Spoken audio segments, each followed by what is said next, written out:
bersama saya dengan Krishna Yosef Alosius Siagian dengan NPM 2109200006.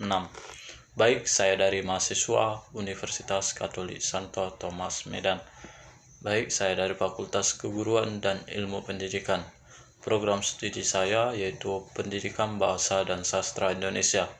Baik, di sini saya ingin memenuhi tugas mata kuliah morfologi dengan bahan materi saya yaitu proses afiksasi dengan yang diampu oleh Bapak dosen Immanuel DB Silitonga. Di sini saya akan menjelaskan yaitu pengertian dari afiksasi. Afiksasi adalah proses pembubuhan afiks pada sebuah dasar atau bentuk dasar. Dalam proses ini terlibat unsur-unsur. Yang pertama, dasar atau bentuk dasar. Yang kedua, afiks. Yang ketiga, makna gramatikal. Proses ini dapat bersifat inflektif dan dapat pula bersifat derivatif. Namun proses ini tidak berlaku untuk semua bahasa. Afiksasi merupakan nama lain dari morfem terikat. Morfem terikat merupakan kata yang tidak dapat berdiri sendiri. Sedangkan kata yang dapat berdiri sendiri disebut sebagai morfem bebas. Morfem bebas merupakan kata dasar yang dapat berdiri sendiri. Kata dasar dapat berupa kata benda, kata sifat, kata kerja, dan lain-lain. Penggabungan morfem bebas dan morfem terikat akan membentuk kata jadian.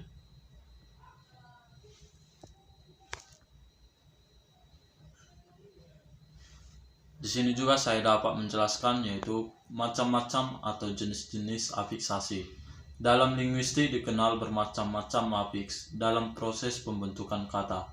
Menurut pendapat Robbins pada tahun 1992 mengatakan afiks dapat dibagi secara formal menjadi 3 kelas utama sesuai dengan posisi yang didudukinya dalam hubungannya dengan morfem dasar, yaitu prefiks, infiks, dan sufiks. Sedangkan dari segi penempatannya, afiks-afiks tersebut dapat dibedakan menjadi beberapa kelompok. Jenis afiks tersebut adalah sebagai berikut. Yang pertama, prefiks atau disebut awalan, yaitu afiks yang terletak pada kata awal kata dasar. Contoh, ber, men, se, per, pe, dan ter. 2. Infiks atau sisipan, yaitu sisipan atau tambahan morfem tengah-tengah kata untuk memudahkan melafalkan. Contohnya l, r, m, dan in. 3. Sufiks atau disebut akhiran, yaitu afiks yang diletakkan di belakang bentuk kata dasar. Contohnya an, kan, i. Di sini juga saya dapat menjelaskan kata simulfiks dan konfiks. Simulfiks yaitu afiks yang dimanifestasikan dengan ciri-ciri segmental yang dilemburkan pada bentuk dasar.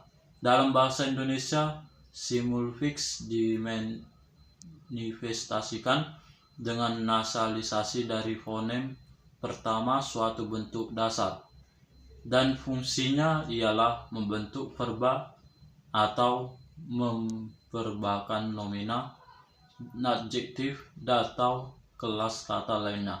Contoh berikut terdapat dalam bahasa Indonesia non-standar.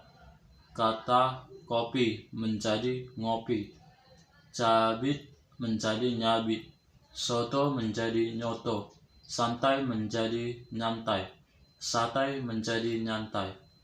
5. Konfiks, yaitu afiks yang terdiri atas 2 unsur, yaitu di depan dan di belakang bentuk dasar. Konfiks berfungsi sebagai suatu morfem terbagi.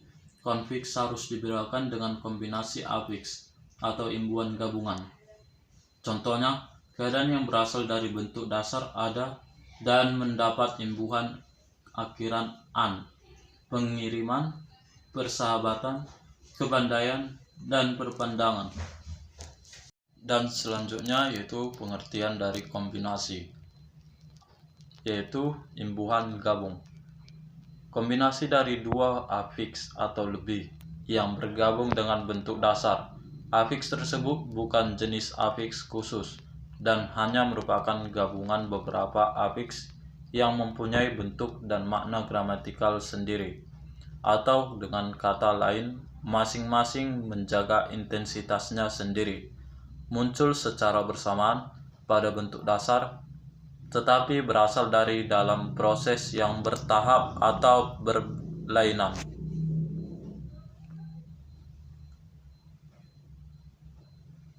Di sini juga saya dapat menjelaskan yaitu suprafiks, yaitu afiks yang dimana dengan ciri-ciri suprasegmental atau afiks yang berhubungan dengan morfem suprasegmental. Afiks jenis ini dapat dijumpai dalam bahasa Batak Toba. Contohnya kata guru atau disebut nomina dengan tekanan pada kata guru, sedang guru atau kata adjektiva penekanannya pada bagian ru saja. Selanjutnya interfiks dan transfiks. Interfiks yaitu jenis sufiks yang muncul di antara dua unsur dalam bahasa Indonesia. Interfiks terdapat dalam kata-kata bentuk baru. Contoh, interfiks n dan o. Pada gabungan Indonesia dan logi menjadi Indonesia nologi. 9. Transfiks yaitu jenis infiks yang menyebabkan bentuk dasar menjadi terbagi. Bentuk pada bahasa-bahasa Afro-Asiatika, antara lain bahasa Arab. Contoh, akar khatab dapat diberi transfiks AA, IA, AI, dan lain sebagainya, menjadi katab atau ia menulis kitab atau buku, katib atau menulis.